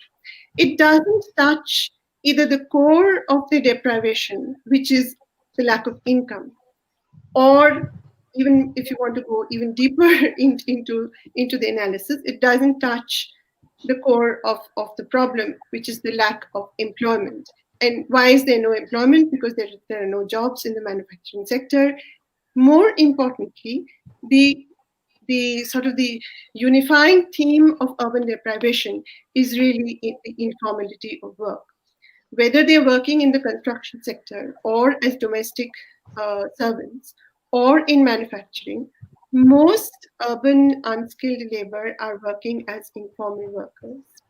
And what we find is that, even if you take the case of my cook, Tuku, who had her salary guaranteed during those 3 months of the lockout, but it was, it depended on the charity or the philanthropy of her employer. There is no regulation which can guarantee a basic minimum income for these people. So basically what I'm saying, and I kind of lost the question, basically the issue is that there has been very little political attention on the part of mainstream political actors, politicians or political parties to migrant labor, even though they are numerically a large constituency, but because they don't have voting rights in the cities. But more importantly, the mobilization or the political activism has not happened in these communities, because there is no thinking on why is a migrant labor poor, or why is he employed. I mean, that's sort of my understanding, that the discourse has gone in every direction, but is not zeroed in on what is the essential elements of the structure of urban poverty in India. Yeah. Any other question? Shomita Mukherjee. Ma'am, can you throw some light on the vulnerable conditions and precarity of the female migrant laborers in the present times? Female migrant laborers are usually come to the city as part of a couple. It's usually typically the husband and wife who are working in construction sites, if we're talking about construction laborer. Female migrant laborer, in any case, are paid about 50 to 60% of the wages which their husbands can command as males. Whether unskilled or semi-skilled, we don't much find skilled women laborers in the construction sector. But more broadly, the pandemic has intensified the precarity of female laborers in two senses. One is, you see increasingly, migrant women labor coming in from backward states like, Jharkhand, Chhattisgarh, Orissa, and Bihar, to work in global supply chains in cities like Bangalore and Hyderabad, particularly in the export apparels industry. They are brought in by the employers. Their transport is paid, and they are put up in hostels or dorms. They work, and they're very, very low end of the wage structure in the export industries. As the pandemic hit the garment export industry in a very bad way, because export orders kind of dried up, these women were left without jobs, and they all went back to their hometowns. They're all very young, they're unmarried, they're vulnerable in many senses. So the impact of the pandemic was very clear on them in terms of loss of livelihood. But I think, again, in a more subtle way, the threat to women of going back is actually much more than to men. On many occasions, we have seen that coming to the city, being in the city, provides a space of freedom and of potential mobility, which is completely not there in the village. In the village, they might be forced to marry someone, married women must live with their in-laws. They do an enormous amount of work at home. Very often the kind of infrastructure that they get accustomed to in the city is obviously not there for them in their villages. So it's definitely a threat of loss of a certain lifestyle and a certain freedom, the freedom which comes with having some cash at your disposal, which you earn, so on and so forth. But again, to quote one of the women who used to work for me earlier, she also came from Diamond Harbour. She said that while she works really hard in Bangalore, she used to work in 6 houses. For her, this is better than being back in her, even for short vacations, in her hometown near Diamond Harbour, because there is no electricity in the village. She has to work do a phenomenal amount of hard work at home. It's really hot, it's really humid. All of this she has become unused to, and she much rather prefers to be in the city, to be in Bangalore. So yes, in many senses, women are at the rough edge of most things, and so obviously the pandemic would hit them much more. Any other questions, Chowdhury? No more questions, ma'am. No. It's done. Yes. The question is around. This session, it's done. So I thank both the speakers for their excellent, enriching presentation and conducting the going on with the interactive session.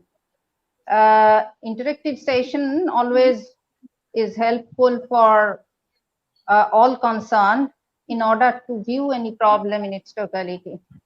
Thank you, Manoj Da, and thank you, Supriya Di, for you have presented so nicely the problems related to problems of space related to pandemic situation. Thank you. So we are looking forward to have such interesting webinars in future as well. Thank you, the organizers, for inviting me to moderate this session. It's a nice experience. Thanks. Chowdhury, Yes, sir. ওয়েবিনারে চার সিঙ্গারার পরিবর্তে কি আমি দিচ্ছ? ভাবছিলাম, আমি বুঝতে পেরেছি মানুষরা। I wish there was করবে না। আমি তো সবাই আজকে মিস করে গেলাম। I know, I do not believe in meetings without eatings. I have noted it down. একটা স্পেস ক্রিয়েট করো যেখানে এটা সার্ভ করা যায়। You have to create that. Maybe sometime later. ভাবছিলাম, exactly. আমি সুইগি করে দেবো আপনাকে while it is happening. Next time, Manusha, definitely. Okay. We shall now extend the official vote of thanks, and I request Dr. Priyanka Dotto, Faculty, Sociology Department, Rabindranath University, to officially extend the vote of thanks today. Thank you, Chowdhury. Good evening to everybody. Am I audible? Yes. Yes, you are. Yeah. It's a great privilege and honor for me to extend a vote of thanks on behalf of the Department of Sociology, Rabindranath University, to all those who have contributed in one way or the other to make this two-day national webinar a success. First and foremost, I would like to convey my heartfelt thanks to our own Honorable Vice Chancellor, Sir, Professor Shobosachi Boshura Chowdhury. Sir, although you couldn't attend the seminar because of your tight schedule, but a very big thanks to you for all your support and patronage towards this webinar. We are equally grateful and privileged to have the esteemed presence of Professor Nirmala Narayan Chakraborty, Dean, Faculty of Arts. Many thanks, sir, for your wonderful inaugural speech, which actually set the tone of this webinar. I would also like to express my sincere thanks to all the 4 speakers of this webinar, namely Professor Prashanto Rai, Professor Rukmini Sen, Professor Manush Rai, and Professor Supriya Rai Chowdhury for consenting to speak on this webinar. All the 4 lectures were indeed very thought-provoking and insightful and have enriched all of us. Many thanks for that once again. I would also like to place on record my sincere thanks and appreciation to the moderators of both the technical sessions, Dr. Bashubi Chakraborty and Professor Sujata Sen, for their insightful and enriching comments, and also for initiating a very engaged and lively discussion. I would also like to thank my all the faculty members and research scholars and students of the different colleges and universities for actively participating in this webinar. Last but not the least, I am really thankful to all of my departmental colleagues, especially Ms. Shanchari Nashkar and Dr. Bashabi Chakraborty, and also our very own students for their enthusiasm, support, and active participation towards this seminar and make the very first webinar of our department a successful one. With this, I formally announce the end of this 2-day national webinar. Thank you all. Thank you very much. Thank you all. Thank you all for being here. We can now end the broadcast. Thank you so much. Thank you.